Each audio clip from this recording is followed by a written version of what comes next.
In the 1960s, Raquel Welch became the ultimate Hollywood hottie symbol.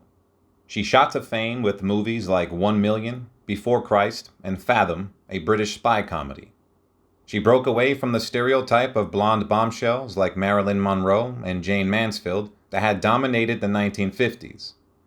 Raquel's brand of sexy was new and exciting, leaving moviegoers, celebrity gawkers, and studio executives clamoring for more.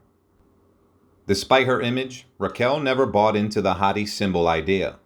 In a 1985 interview with Barbara Walters, she revealed her innermost feelings about the pressure of constantly being watched.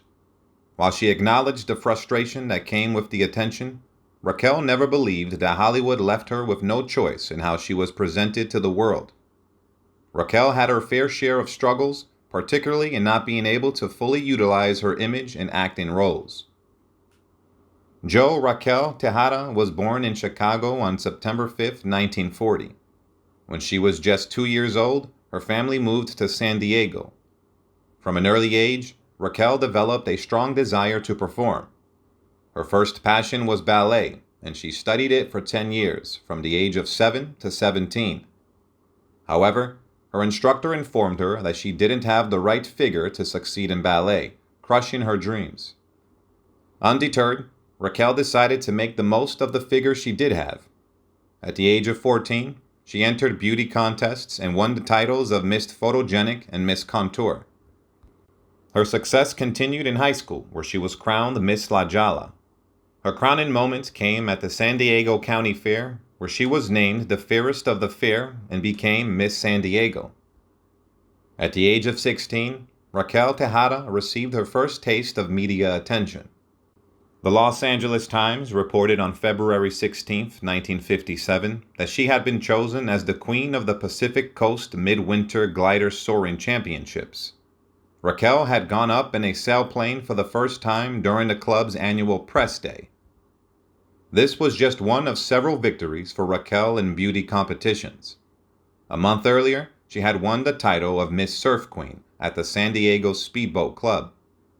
Her success continued in 1958 when she was crowned Maid of California at the state's 104th Annual Fair. 1959 was a significant year for Raquel Welch. In January, she married her high school boyfriend, James Welch, in Las Vegas in secret. James had been a tuna fisherman, but was planning to give up that career to attend night school, while Raquel intended to continue her studies at San Diego State College, where she was a freshman at the time. Raquel's talent and passion for acting were evident, and she landed roles in regional theater productions. She also auditioned for and won the lead role in the Ramona Pageant, an annual outdoor play in Hemet, California, based on the novel Ramona by Helen Hunt Jackson and Bob Billow. Despite receiving offers from all the major motion picture studios since her selection in February, Raquel remained calm and philosophical. She was determined to pursue her passion for acting and make the most of any opportunities that came her way. The future was looking bright for Raquel, and she was ready to take on whatever challenges lay ahead. Raquel Welch's marriage to James Welch eventually collapsed in 1964, leading to their divorce. During their separation, Raquel took their 2 children and moved to Dallas, where she began working as a model to earn a living. However, it was precarious living, and she eventually relocated to Los Angeles to pursue her acting dreams. There, she met Hollywood agent Patrick Curtis, who saw immense potential in her. Curtis became her personal and business manager and advised her to avoid being typecast as a Latina by using her estranged husband's last name, which resulted in the birth of the name Raquel Welch.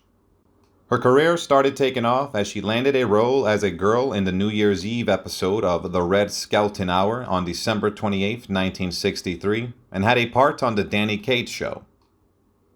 Raquel Welch was steadily making her way into the entertainment industry in the early 1960s. She appeared in small roles in films like A House Is Not a Home and Elvis Presley's Roustabout in 1964. Meanwhile, on television, she landed a regular gig on the Hollywood Palace as the Billboard Girl and made guest appearances on shows like The Virginian, McHale's Navy, and Bewitched. It was during this time that Raquel's agent and business manager, Patrick Curtis, had an idea. He decided that they would intentionally turn Raquel into a sex symbol. They believed that the right personality was more important for a star than theatrical talent. By the end of the year, they were working to make Raquel a hottie symbol.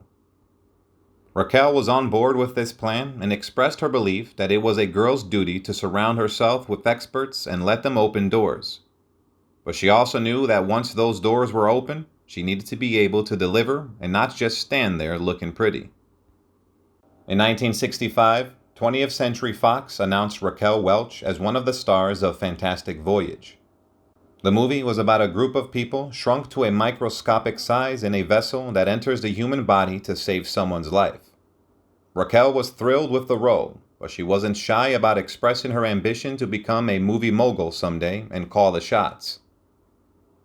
Raquel's aspirations were well-founded.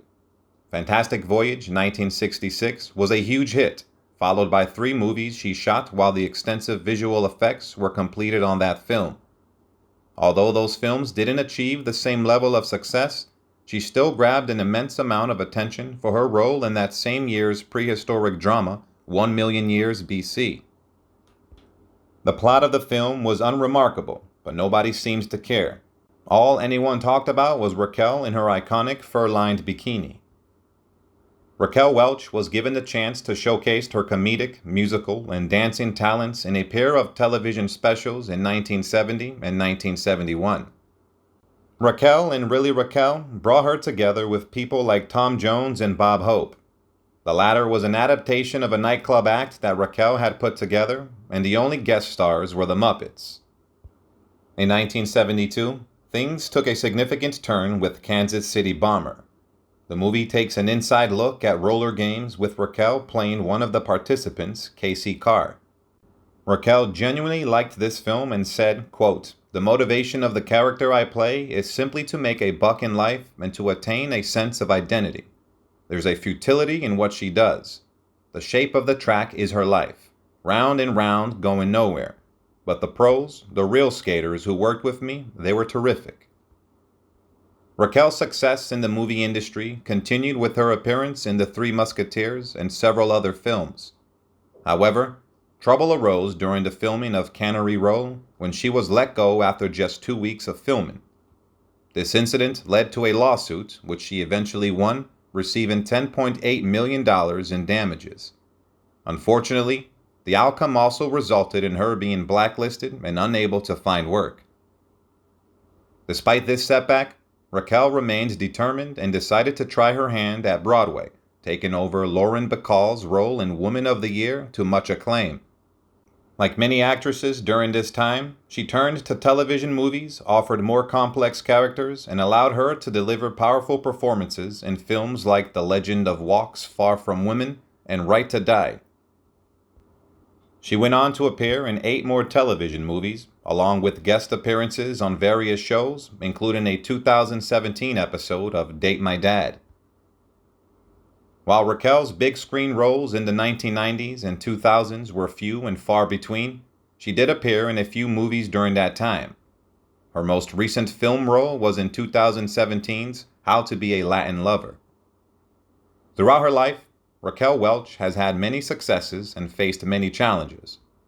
In the 1980s, when movie work wasn't coming her way, she launched the Raquel Welch Total Beauty and Fitness Program books and videos, which became huge successes. Raquel has been married a total of 4 times. Her first marriage was to James Welch from 1959 to 1964, followed by Patrick Curtis from 1967 to 1972, Andre Weinfeld from 1980 to 1990, and Richard Palmer from 1999 to 2004. She has 2 children, Damon and actress Tani Welch, whom she loves deeply. Despite the ups and downs, Raquel's life has been nothing short of amazing. With 80 years of life experience, she has gained a wealth of knowledge and wisdom. She speaks from a place of experience and authority, which has earned her the respect of many. Thanks for watching, and goodbye.